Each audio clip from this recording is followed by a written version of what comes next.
सभी को जय मसीह की। आज के पवित्र समय के लिए हम परमेश्वर की महिमा और धन्यवाद करते हैं। मुझे उम्मीद है कि आप सभी बहुत से ब्लेस और आशीष होंगे। आज हम फिर से नए दिन में, नए समय में खुदा के वचन से सीखेंगे। जैसे लिखा है मत्ती 22 अध्याय उसका 14 वचन, क्योंकि बुलाए हुए तो बहुत हैं परंतु चुने हुए थोड़े। हालेलुया। परमेश्वर के पवित्र कलाम में लिखा है बुलाए हुए तो बहुत, खुदावन तो बहुत चाहता है, खुदावन तो चाहता है, प्रभु यीशु जी चाहते हैं कि जो स्वर्ग आपके लिए और मेरे लिए बनाया गया है, हम सभी बहन भाई उस स्वर्ग में इंटर कर सके, उस स्वर्ग में दाखिल हो सके। लेकिन स्वर्ग में जाने के लिए थोड़ी सी दिक्कत है। वो दिक्कत क्या है?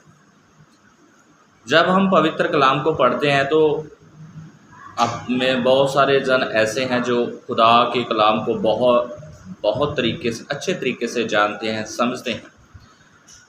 हम जब शुरू में पढ़ते हैं तो देखते हैं कि मूसा के समय में जो इज़राइली लोग थे, प्रभु जी ने उनसे वादा किया था कि वे कनान देश के लिए जाएंगे। वो शहर, वो देश जहाँ पर दूध और शहद की जो नदियाँ बहती, उन लोगों को परमेश्वर ने गुलामी से आज़ाद कराया, उनकी मुसीबतों से आज़ाद कराया, और खुदावन ने उन्हें एक अच्छे अगुवे की तरह, एक अच्छे मेंटर के रूप में जो मूसा दिया था, तो मूसा नबी को, उस दास को खुदावन ने इस्तेमाल किया और मूसा के द्वारा उनका छुटकारा गुलामी से हुआ। वो फ़िरौन की गुलामी से छुड़ाए गए। लेकिन वो बहुत तादाद में थे, लाखों की तादाद में थे, बहुत सारे जन थे वे, लेकिन उनमें विश्वास बहुत कम था।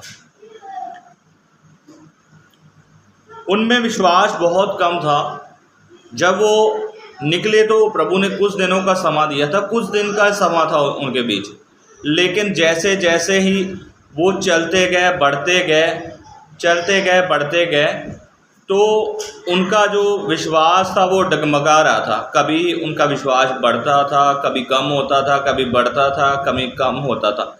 ऐसे ऐसे ही उनके दिनों की गिनती भी बढ़ती गई, ऐसे ऐसे उनके दुखों के पहाड़ भी बढ़ते गए।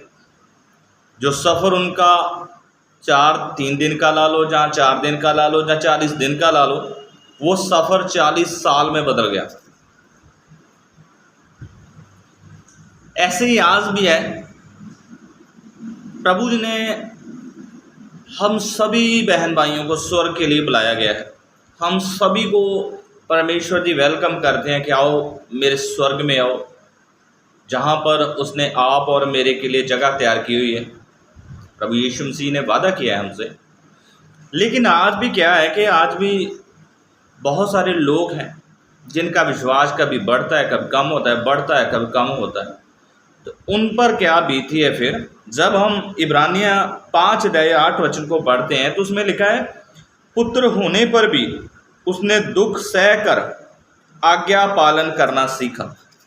ये वचन प्रभु यीशु मसीह के लिए लिखा गया है। कहते पुत्र होने के, क्यों? प्रभु यीशु मसीह खुदाबंद यहोवा परमेश्वर के पुत्र थे।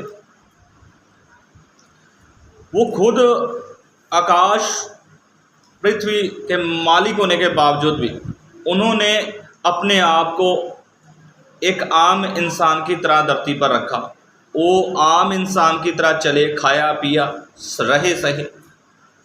उन्होंने दुख उठाए, उन्होंने आपके और मेरे दुख उठाए, और उन्होंने आपकी और मेरी मुसीबतों को उठा लिया। लेकिन आज भी उन्होंने अपने पिता की आज्ञा मानी। उन्होंने अपने पिता के वादे के अनुसार चले। आज हम प्रभु जी को अपना तो लेते हैं, मान तो लेते हैं, कहने को तो हम मसीह हैं, कहने को तो हम क्रिश्चियन हैं, कहने को तो हम धर्मी हैं, लेकिन आज भी क्या होता है, जब थोड़ा सा भी दुख आ जाए ना, जब थोड़ी सी भी मुसीबत आ जाए, अगर थोड़ा सा टेम्परेचर बढ़ जाए ना, थोड़ा सा फीवर आने लगे, थर्मामीटर में थोड़ा सा बुखार आ गया, जहाँ थोड़ा सा कहीं दर्द महसूस हुई, तो उसी वक्त एक डर आ जाता है, भय आ जाता है, खुदा तो मेरे लिए कुछ कर ही नहीं रहा। अगर खुदा तेरे लिए कुछ ना करता तो तू तो अपने पापों से छूट ही नहीं सकता था। अगर खुदा ने तेरे लिए कुछ ना किया होता तो पिछले समय में जो खुदा ने तेरे ज़िंदगी में बड़े काम किए हैं वो क्या था। अगर खुदा ने आपके लिए या मेरे लिए जान ही दे दी, इससे बड़ा वो क्या करेगा। हम एक छोटी सी दर्द को नहीं सह सकते, हम एक छींक भी आ जाए ना तो हमारे हाथों पाँव की पड़ जाती है, भाई ये छींक कैसी है, कि कहीं ये बीमारी तो नहीं। उसी वक्त मन में कई तरह के सवाल जवाब आने लगते हैं। हम पवित्र बाइबल को पढ़ते हैं, अजूब के बारे में पढ़ते हैं, तो पवित्र बाइबल में लिखा है, परमेश्वर के पास जब डेविल गया, शैतान गया, तो उसने प्रभु से कहा, उसने यहोवा परमेश्वर से कहा कि अय्यूब सिर्फ तेरी आशीष और बरकत से प्रेम करता है, उसका तेरे से कोई लगाव नहीं है। तो वचन में लिखा है, परमेश्वर ने अनुमति उसे दी कि नहीं, ये मेरा सच्चा सेवक है, ये मेरा सच्चा जन है, इससे मैं प्रेम करता हूँ, ये मुझे ठुकरा नहीं सकता। तो वैसा ही हुआ, जब शैतान ने उसका सब कुछ भी छीन लिया ना, तो हम पवित्र बाइबल से जब पढ़ते हैं, अय्यूब 1:20 को पढ़ते हैं, तो लिखा है, अय्यूब ने धरती पर लेट कर खुदा की आराधना की। उसने खुदा को ताने नहीं मारे, उसने बल्कि खुदा की महिमा की, आराधना की, स्तुति की। अगर मैं सोचता हूँ, अगर हमारी ज़िंदगी में दुख ही ना आए, हम प्रभु को भूल जाएं। कई बारी परमेश्वर हमारे जीवन में दुख को आने देता है। मैं हमेशा कहता हूँ, आज तक प्रभु जी ने मुझे जहाँ भी इस्तेमाल किया, मुझे जहाँ भी जाने का मौका मिला, मैं हमेशा कहता हूँ कि शैतान की औकात नहीं है, शैतान की कोई वैल्यू नहीं है, वो तुम्हारे पास खड़ा नहीं रह सकता, वो तुम्हारे पास आता ही नहीं है, क्योंकि आप लोग प्रभु यीशु मसीह के जीवित लहू में कवर होते हो। और जितना समा आप यीशु के लहू के में कवर रहेंगे ना, अगर आप पाप में नहीं जाओगे, अगर आप गुनाह नहीं करोगे, तो यीशु के लहू को पार करना शैतान के लिए इम्पॉसिबल है। शैतान आपका नुकसान कभी कर ही नहीं पाएगा। नुकसान शैतान नहीं आज करता, आपका नुकसान आप कई बारी खुद अपना कर लेते हो। आज बहुत सारे लोग बीमारी में या मुश्किलों में, बंदरों में जी रहे हैं, तो कहीं ना कहीं ये शैतान की तरफ से बीमारी नहीं है। कई बीमारियां तो ऐसी हैं जो शैतान की तरफ से भी नहीं है, जो खुदा की तरफ से भी नहीं है, लेकिन आपको दिन रात में आप उससे तड़फ रहे हो। पता क्या है, आपका अच्छा खान पीन ना होना, आपका अच्छा व्यवहार ना होना। कई लोग डिप्रेशन में चले गए हैं, टेंशन में चले गए हैं, उनको दिमाग की प्रॉब्लम ला लो, जहाँ टेंशन ला लो, जहाँ कई ऐसी दिमाग की परेशानी है। वो किसके लिए कि उनका सारा ध्यान वो पैसे में चला गया, जायदाद बनाने में चला गया। अरे भाई, जिसने आपको इस धरती पर भेजा है, जिसने आपकी 9 महीने में आपको अच्छा खाना पीना दिया, क्या वो आपके लिए और प्रबंध ना करेगा? कई लोगों का ज़्यादा मसालेदार खाना, चटपटा खाना उनके लिए बीमारी का कारण बन गया। इसमें शैतान का कोई रोल नहीं है, इसमें खुदाबंद का कोई रोल नहीं है। कई लोगों का फजूल खर्ची, जितनी आपकी जेब जल रही है, जितनी आपकी जेब आपको मुहैया कर रही है ना, अगर आप उससे दुगना पैसा उड़ाओगे तो कर्ज में तो जाओगे जाओगे। इसमें शैतान या खुदा का कोई रोल नहीं है।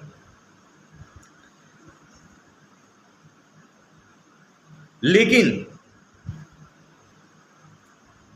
प्रभु जी फिर भी, खुदावन परमेश्वर यहोवा परमेश्वर फिर भी आप पर तरस खाते हैं। वो फिर भी आपको छुड़ाना चाहते हैं।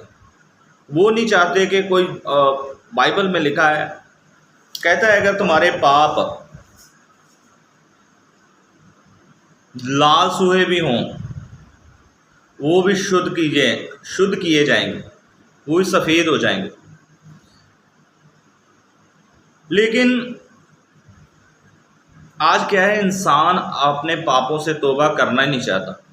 वो बीमारी में डॉक्टर से ऑपरेशन तो करवा सकता है, वो मेडिसन तो ज़्यादा से ज़्यादा मेडिसन तो खा सकता है, वो इंजेक्शन तो लगवा सकता है, लेकिन वो तौबा नहीं कर सकता। वो अपने गुनाहों को छोड़ने के लिए तैयार नहीं है।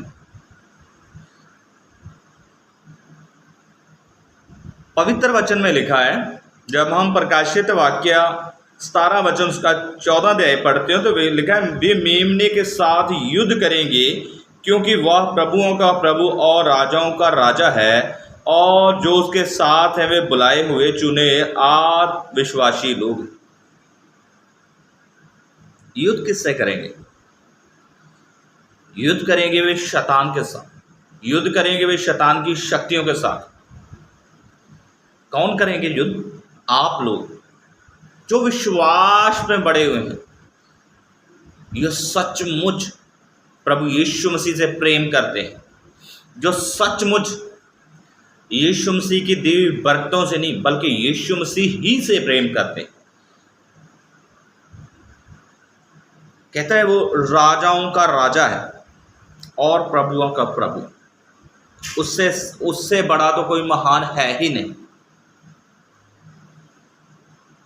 आप किसको अमीर गिनते हो? आप किसको राजा मानते हो? वो जिसके पास 1 करोड़ 2 करोड़ 1 मिलियन 2 मिलियन, जहाँ इससे भी ज़्यादा पैसा हो, उसको नहीं। कहता वो राजाओं का राजा है, जिसके पास, प्रभु यीशु मसीह के पास स्वर्ग और धरती का सारा अधिकार दिया गया है। हालेलुया। सारा अधिकार उसे दिया गया है। वो जो चाहे वो कर सकता है, वो जो चाहे वो करता है, लेकिन वो सिर्फ इंसान के जीवन में अपनी मर्जी पूरी नहीं करता। मेरे प्रियो, वो आज भी आपकी वेट करता है, वो आज भी आपकी तरफ खड़ा है, वो बाहें फैलाए खड़ा है कि आ मेरी बेटी, आ मेरे बेटे, आ, मैं तुमसे आज भी प्रेम करता, उतना ही प्रेम जितना मैं तुमसे पहले करता था। वो आज भी कहता है, मैंने तेरे लिए अपने आप को सूली पर चढ़ा लिया, मैंने तेरे पापों के लिए, मैंने तेरे दुखों के लिए। हमने वचन से पढ़ा था, क्योंकि बुलाए हुए तो बहुत हैं परंतु चुने हुए थोड़े हैं। भाई, जितने लोग चुने हैं ना, उसमें तू भी है। ए बहन, तू भी उस चुने हुए में है। अपने आप को पहचान। जो तू कह रही है ना कि मुझे शुगर कसी, जो शुगर मेरी जा नहीं सकती, वो जाएगी, वो यीशु मसीह के नाम में जाएगी। जो तेरी गैंठिए के रोग है ना, वो यीशु मसीह के नाम में जाएंगे। जो तू कहती है ना कि जे बच्चा पता नहीं बेटा होगा कोई बेटी होगा, जहाँ और तीसरा कुछ ना हो जाए, क्योंकि शैतान को पता है वो तुझ पर अटैक नहीं कर सकता। वो तुझे बर्म के दौरान वो तेरे अंदर वहम डालेगा, नहीं नहीं ये तो बेटी होगी, ये तो बेटा होगा, नहीं ये तो तीसरा होगा। अरे नहीं भाई, खुदा ने तुझे ब्लेस किया है, जो तू चाहता है वही होगा। पवित्र बाइबल में लिखा है, अगर तुम बुरे होकर अपने बच्चे को अच्छी वस्तुएं देना चाहते हो तो मैं तेरा अच्छा पिता होकर तुझे बुरी वस्तुएं क्यों दूंगा। वो तुझे अच्छी ही वस्तु देगा जो तू चाहता है, टेंशन मत ले। ये गरीबी तेरे लिए नहीं है, वो राजों का राजा है, तू भी राजा है। तुझे खुदा ने अपने कामों के लिए खड़ा किया है। उठ और दोबारा से खड़ा हो और मजबूती पकड़ और दौड़ दौड़। खुदा तुझे बाहें फैलाए अड़ीक रहा है। आज ही घुटनों पर जा और बाहें फैला, आंखें बंद कर और कह, खुदा मैं अपने जीवन को तेरे आगे समर्पित करता हूँ। खुदा मैं अपने पापों को तेरे आगे मानता हूँ। प्रभु जी तूने मुझे चुना है, तेरे वचन में लिखा है तूने मुझे चुना है। प्रभु सचमुच तूने मेरे दुखों को सह लिया है, तूने मेरे दुखों को अपने ऊपर ले लिया है। प्रभु आज मेरे जीवन में छुटकारा दे और वादा करें खुदा से कि खुदाबंद खुदा आज के बाद मैं तुमसे वादा करता हूँ, मैं वादा करती हूँ, मैं तेरे से प्रेम करूँगी, मैं तेरे हुक्मों पर चलूँगी। मेरा फेथ है, मेरा विश्वास है खुदावंद आपके जीवनों में बड़ा छुटकारा देगा। आपके जीवन से हर एक बंधन यीशु के नाम में टूट जाएगा। मैं प्रार्थना करता हूँ आपके लिए, आपके बच्चों के लिए, आपके घराने के लिए। खुदावंद आपको ब्लेस करेगा। आइए आंखें बंद कीजिए और हम पूरा जो टीम है आपके लिए प्रार्थना करेंगे। आइए सभी आंखों के बंद करते हैं। हे स्वर्गीय पिता, हम प्रार्थना करते हैं प्रभु जी, खुदावंद जितने भी जन इस खुदावंद वीडियो के द्वारा प्रभु जी इस वचन को सुने, इस वीडियो को देखें खुदावंद, उनके घरों में, उनके बिजनेस में, उनके जीवनों में बड़ा छुटकारा है खुदा। हर एक बंधन टूट जाए। रबा ही ना माना रबा ही सका लबा रबा शिका ना माना रबा निबेरे बे सिया लबा रबा शबा लबा रबा सबा रबा ही तरबे सिखेने में नेरबे निबारा बा सकले बेरे बे शिखा ना माना रबा सिखेले बेरे बे सिखने में नेरबे। पवित्र आत्मा मैं प्रभु यीशु मसीह के नाम में प्रार्थना करता हूँ। मैं पवित्र आत्मा की सामर्थ को आग को रिलीज करता हूँ खुदाबंद जो इस जगह पर मसा है, उस मसे के दिन होकर मैं प्रार्थना करता हूँ। हम पूरी टीम प्रार्थना करते हैं यीशु मसीह के नाम में। जैसे ये वीडियो देखी जाए, जैसे ये वीडियो सुनी जाए, यीशु मसीह के नाम में जितने भी रोगियों यीशु मसीह के नाम में चंगा हो जाए। जितनी भी बैड न्यूज़ इनकी लाइफ में चल रहे हैं यीशु मसीह के नाम में सारी बैड न्यूज़ को मैं यीशु के नाम में कैंसिल करता हूँ और गुड न्यूज़ की घोषणा करता हूँ। रे बहा ना माना रा बाबा हिस्सा ला रबा शिका ना माना रबा सिखेले बेरे बेशिका। ए बहन आप चुनी गई हो, ए बहन आप चुनी गई हो, ए भाई आप चुने गए हो, आप चुने गए हो, आप ब्लेस किए गए हो। यीशु मसीह का लहू आपके जीवन में कार्य करता है। यीशु मसीह का लहू आपके जीवन में कार्य करता है। रे बाबा बाही ताला बा शकाना मना रा बाबा बासिया ना मना रा बाबा सिखले बेरे बे सिखने में ने रे बे रे बे बे बे हे तेरे बे सिया ला बा रा बा शिखाना मना रा बा। और मैं प्रभु जी का दास होने के नाते प्रार्थना करता हूँ आपके लिए खुदाबंद के नाम में। ये साल को प्रभु यीशु मसीह के नाम में आपके लिए ब्लेस और आशीष घोषित करता हूँ। इस साल में आपके लिए बड़ी गुड न्यूज़ आने वाली है, बड़ी गुड न्यूज़ आने वाली है। यीशु मसीह के नाम में आपको मैं गुड न्यूज़ से ब्लेस करता हूँ, गुड न्यूज़ की घोषणा करता हूँ आपकी लाइफ में। मैं इस महीने में, मैं इस अक्टूबर महीने में, आने वाले इस अक्टूबर महीने में आपके जीवन में बड़ी गुड न्यूज़ को रिलीज़ करता हूँ। इस महीने में गुड न्यूज़ को रिलीज़ करता हूँ। आपके नए नए कारोबार से मैं प्रभु यीशु मसीह के नाम में आपको ब्लेस और आशीष घोषित करता हूँ। आपकी जिंदगियों को मैं फलवंत और आशीष घोषित करता हूँ। ये बहन यीशु मसीह के नाम में तो चंगी हो रही है। ये भाई प्रभु यीशु मसीह के नाम में तो छुया जा रहा है, तो चंगा हो रहा है। प्रभु जी यीशु मसीह के नाम में तो चंगा हो रहा, यीशु मसीह के नाम में चंगा हो रहा है। यीशु मसीह के नाम में चंगा हो जा, चंगा हो जा, चंगा हो जा, चंगा हो जा, चंगा हो जा, चंगा हो जा। रे बहाना माना रबा सखेले बे रेबे सिखाने में ने रेबे। जाइए और अपनी टेस्ट कराइए, अपनी आपकी टेस्ट आपकी रिपोर्टें यीशु मसीह के नाम में नॉर्मल हो चुकी हैं। यीशु मसीह के नाम में आपकी सारी रिपोर्टें नॉर्मल हो चुकी हैं। आप ब्लेस किए गए हो, आप आशीष किए जा चुके हो, आप आशीष किए जा चुके हो, आप आशीष किए जा चुके हो, आप ब्लेस किए गए हो। थैंक यू फादर, तेरा धन्यवाद। Thank you Lord. God bless you, God bless you, God bless you, God bless you. आमीन, आमीन, आमीन।